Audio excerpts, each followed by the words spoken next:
ಎಲ್ಲರಿಗೂ ನಮಸ್ಕಾರ. ದಾಸರೆಂದರೆ ಪುರಂದರ ದಾಸರಯ್ಯ, ವಾಸುದೇವ ಕೃಷ್ಣನ್ನ ಸೂಸಿ ಪೂಜಿಸುವ ಎಂದು ಗುರು ವ್ಯಾಸತೀರ್ಥರಿಂದ ಕೊಂಡಾಡಿಸಿಕೊಂಡಂಥ ಅತ್ಯಂತ ಅಪರೂಪದ ಶಿಷ್ಯರೇ ಪುರಂದರದಾಸರು. ದಾಸ ಸಾಹಿತ್ಯದ ಒಂದು ಉಚ್ಛ್ರಾಯ ಕಾಲಘಟ್ಟವಾದಂಥ ಕ್ರಿಸ್ತ ಶಕ 1480ರಿಂದ 1565 ಅವಧಿಯಲ್ಲಿ ಬಾಳಿದವರೇ ಪುರಂದರದಾಸರು. ತಂದೆ ವರದಪ್ಪ ನಾಯಕ ಹಾಗೂ ತಾಯಿ ಲೀಲಾವತಿಯವರ ಮಗನಾಗಿ ಮಹಾರಾಷ್ಟ್ರದ ಪುರಂದರಗಡದಲ್ಲಿ ಇವರು ಜನಿಸಿದರು. ತಂದೆ ತಾಯಿಯಿಂದ ಉತ್ತಮ ಸಂಸ್ಕಾರವನ್ನು ಪಡೆದಂಥ ಇವರು ಶ್ರೀನಿವಾಸನ ನಾಯಕ ಅಂತಕ್ಕಂಥ ನಾಮಧೇಯದಿಂದ ರತ್ನಪಡಿ ವ್ಯಾಪಾರ ಮಾಡ್ತಾ ನವಕೋಟಿ ನಾರಾಯಣ ಎಂಬ ಬಿರುದನ್ನು ಪಡ್ಕೊಂಡ್ರು. ಇವರ ಜೀವನ ವಿಸಂಗತಿಗಳನ್ನೊಳಗೊಂಡಂಥ ಬಣ್ಣ ಬಣ್ಣದ ಬೆಳಕಿನಿಂದ ಕೂಡಿತ್ತು. ಮುದ್ದಾದ ಹೆಂಡತಿ, 3 ಮಕ್ಕಳು, ಅಪಾರ ಸಂಪತ್ತಿನಿಂದ ಸಾಹುಕಾರ ನೆನೆಸಿ ಸೌಖ್ಯದಿಂದ ಇರ್ತಿರಬೇಕಾದ್ರೆ ಶ್ರೀ ನರಹರಿ ತ್ವರಿತದಲ್ಲಿ ಬಡ ಬ್ರಾಹ್ಮಣ ವೇಷಧಾರಿಯಾಗಿ ಮಗನ ಮುಂಜುವೆಗಾಗಿ ದ್ರವ್ಯಾರ್ಥಿಯಾಗಿ ಶ್ರೀನಿವಾಸ ನಾಯಕರ ಹತ್ರ ಬಂದು ಯಾಚಿಸಿದ. ಅಲ್ಲಿ ಏನೂ ದೊರೆಯದಿದ್ದಾಗ ಶ್ರೀನಿವಾಸ ನಾಯಕರ ಮಡದಿ ಹತ್ರ ಹೋಗಿ ಸರಸ್ವತಿ ದೇವಿಯಲ್ಲಿ ಕಾಡಿ ಬೇಡಿ ಅವರು ಧರಿಸಿದಂಥ ಮುತ್ತಿನ ಮೂಗುತಿಯನ್ನು ಪಡೆದುಕೊಂಡು ಅದನ್ನು ನಾಯಕರಲ್ಲೇ ಕ್ರಯವಾಗಿ ಇಟ್ಟು ನಾಳೆ ಹಣಕ್ಕಾಗಿ ಬರುವೆ ಅಂತ ಹೋದವನು ನಾಯಕರ ಹತ್ರ ಹಿಂದಿರುಗಿ ಬರಲಿಲ್ಲ. ಇತ್ತ ಮೂಗುತಿ ತರದಿರೆ ಅರಿವೆಯ ನಿನ್ನಯ ಜೀವನ ಎಂದು ಗಂಡನ ಮಾತಿಗೆ ಕಂಗಾಲಾದಂಥ ಹೆಂಡತಿ ಹೆದರಿಕೆಯಿಂದ ದೇವರ ಮೊರೆ ಹೊಕ್ಕಾಗ ಹರಿ ಕೃಪೆ ತೋರಿ ಮೂಗುತಿಯನ್ನು ಕೊಟ್ಟ. ಈ ಸಂಗತಿ ನಾಯಕರ ಜೀವನದಲ್ಲಿ ಆಧ್ಯಾತ್ಮದ ಬಿರುಗಾಳಿಯನ್ನೇ ಎಬ್ಬಿಸಿತು. ಆದದ್ದೆಲ್ಲ ಒಳಿತೇ ಆಯಿತು, ಶ್ರೀಧರನ ಸೇವೆಗೆ ಸಾಧನ ಸಂಪತ್ತಾಯಿತು ಎಂದು ಈ ಸಂಪತ್ತಿನ ಅರಸನ ಕೈ ದಾನದ ಕೈ ಮೇಲಾಯಿತು. ಗೋಪಾಳ ಬುಟ್ಟಿಯನ್ನು ಹಿಡಿದು ತುಳಸಿ ಮಾಲೆ ಹಾಕಿಕೊಂಡು ದಂಡಿಗೆ ಬೆತ್ತ ಧರಿಸಿದಂಥ ನಾಯಕರು ಪರಿವರ್ತನೆಯ ಹಾದಿಯನ್ನರಸಿ ಸಂಸಾರ ಮನೆಯನ್ನು ತೊರೆದು ಹೊರಟೇ ಬಿಟ್ಟರು. ವ್ಯಾಸರಾಯರ ಚರಣಕಮಲ ದರ್ಶನ ಎನಗೇಸು ಜನ್ಮದ ಸುಕೃತ ಫಲದಿ ದೊರಕಿತೋ ಎಂದು ವ್ಯಾಸತೀರ್ಥರಿಂದ ಹರಿದಾಸ ದೀಕ್ಷೆಯನ್ನು ಸಹ ಅವರು ಪಡ್ಕೊಂಡು ಅವರ ಒಡನಾಟದಲ್ಲಿ ಅನೇಕ ದಿನ ಕಳೆದರು. ಗಿಳಿಯು ಪಂಜರದೊಳಿಲ್ಲ, ಮುಯ್ಯಕ್ಕೆ ಮುಯಿ ತೀರಿತು, ನಮ್ಮ ಭಾಗ್ಯ ದೊಡ್ಡದೋ ನಿಮ್ಮ ಭಾಗ್ಯ ದೊಡ್ಡದೋ ಅಂತ ಅನೇಕ ಕೀರ್ತನೆಗಳನ್ನು ರಚಿಸಿ ಅವರು ಆತ್ಮಾನುಭೂತಿಯ ಕೈಗನ್ನಡಿಯನ್ನು ತೋರಿಸಿದರು. ಪುರಂದರದಾಸರು ತಮ್ಮ ಕೀರ್ತನೆಗಳಲ್ಲಿ ಭಕ್ತಿಯ ಪಾರಮ್ಯ, ತೀರ್ಥ ಸ್ಥಳಗಳ ಕ್ಷೇತ್ರ ಸ್ಥಳಗಳು ಇವೆಲ್ಲದರ ವರ್ಣನೆಯೊಂದಿಗೆ ತಮ್ಮ ಕಾಲದ ಸಾಮಾಜಿಕ ಮೂಢನಂಬಿಕೆಗಳನ್ನು, ಆಡಂಬರಗಳನ್ನು, ತೋರಿಕೆಯ ನಿಷ್ಠೆಯನ್ನು, ಅಂಧಶ್ರದ್ಧೆಯನ್ನು, ಧಾರ್ಮಿಕ ಮೌಢ್ಯಗಳನ್ನು ಚೆನ್ನಾಗಿ ಬಯಲಿಗೆಳೆದರು. ಉದರ ವೈರಾಗ್ಯವಿದು ನಮ್ಮ ಪದುಮನಾಭನಲ್ಲಿ ಲೇಷ ಭಕುತಿ ಇಲ್ಲ ಎಂದು ಹೇಳುತ್ತಾ ಕ್ರೋಧಗಳನ್ನು, ಅರಿಷಡ್ವರ್ಗಗಳನ್ನು ಮನದಲ್ಲಿಟ್ಟುಕೊಂಡು ಮಾಡಿದಂಥ ಭಕ್ತಿಯನ್ನು ಅವರು ನಿವೇದಿಸ್ತಾರೆ.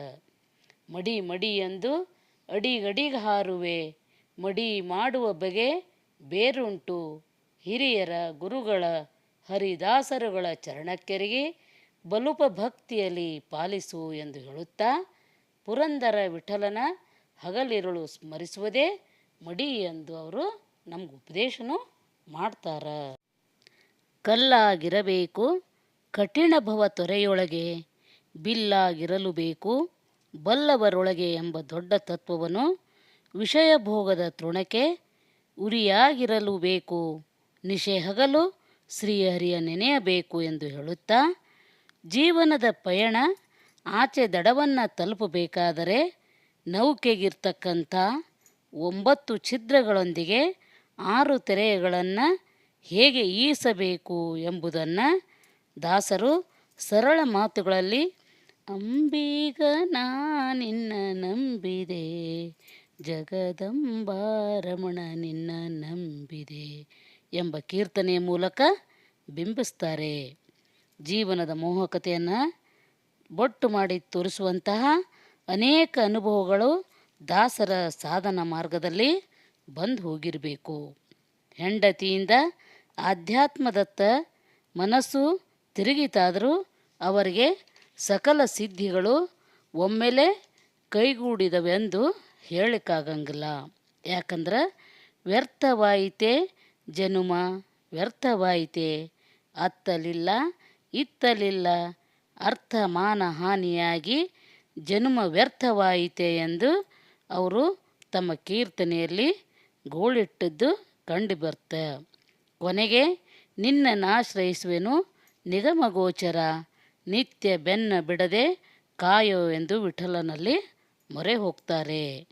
ದಾಸರ ಮೇಲೆ ಇನ್ನೂ ದಯಬಾರದೆ ಎಂದು ಅಂಗ ಲಾಚಿದಲ್ಲಿ ಕೊನೆಗೆ ಗುರುವಿನ ಗುಲಾಮನಾಗುವ ತನಕ ದೊರೆಯದಣ್ಣ ಮುಕುತಿಯೆಂದು ಗುರುವಾಶ್ರಯದಲ್ಲಿ ಪುಟಕ್ಕಿಟ್ಟ ಚಿನ್ನವಾದರು. ಇತ್ತ ಗುರುವಾದರೂ ಸಹ ತಮ್ಮ ದಿವ್ಯ ಚಕ್ಷುವಿನಿಂದ ಶಿಷ್ಯನ ಬರುವಿಗಾಗಿ ಕಾದಿದ್ರು ಎಂದು ತಿಳಿದು ಬರ್ತದೆ.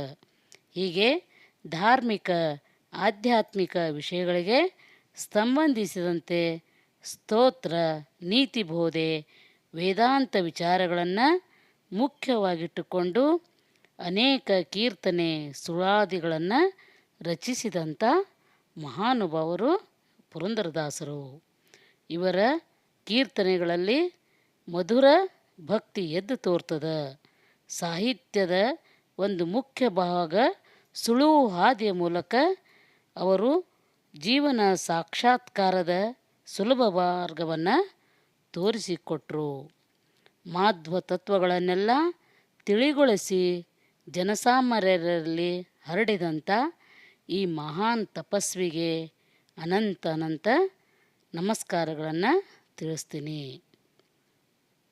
ತವದ್ಭುತಂ ಬಾಲಕ ಮಂಬುಜೆ ಕ್ಷಣಂ ಎಂದು ಕೃಷ್ಣನ ಜನನ ಪ್ರಸಂಗ ತಿಳಿಸ್ತಕ್ಕಂಥ ಶ್ರೀಮದ್ ಭಾಗವತದ ಸಂದೇಶದಂತೆ ವಿಶ್ವ ಮಾಧ್ವ ಪರಿಷತ್ತಿನ ಅಂಗ ಸಂಸ್ಥೆಯಾದಂಥ ಸೌರಭ ದಾಸ ಸಾಹಿತ್ಯ ವಿದ್ಯಾಲಯದಲ್ಲಿ ನಾವು ಓದ್ತಾ ಇದ್ದು, ನಮ್ಮಲ್ಲಿ ಆಧ್ಯಾತ್ಮಿಕ ಅಧ್ಯಯನದ ಆಸಕ್ತಿ ಹೆಚ್ಚಿಸಿ ನಮಗೆ ಶ್ರವಣ ಮನನ ವಾಚನಕ್ಕೆ ಪ್ರೇರಣೆಯನ್ನು ನೀಡ್ತಾ ಇದ್ದಂಥ ಈ ಸೌರಭದ ಪರಿಮಳ ನಮ್ಮನ್ನು ಓದು ಮತ್ತು ದಾಸ ಸಾಹಿತ್ಯ ವಿಷಯದ ಸಂಗ್ರಹಣೆಯತ್ತ ಆಸಕ್ತಿಯನ್ನು ಹೆಚ್ಚಿಸ್ತಾ ಇದೆ.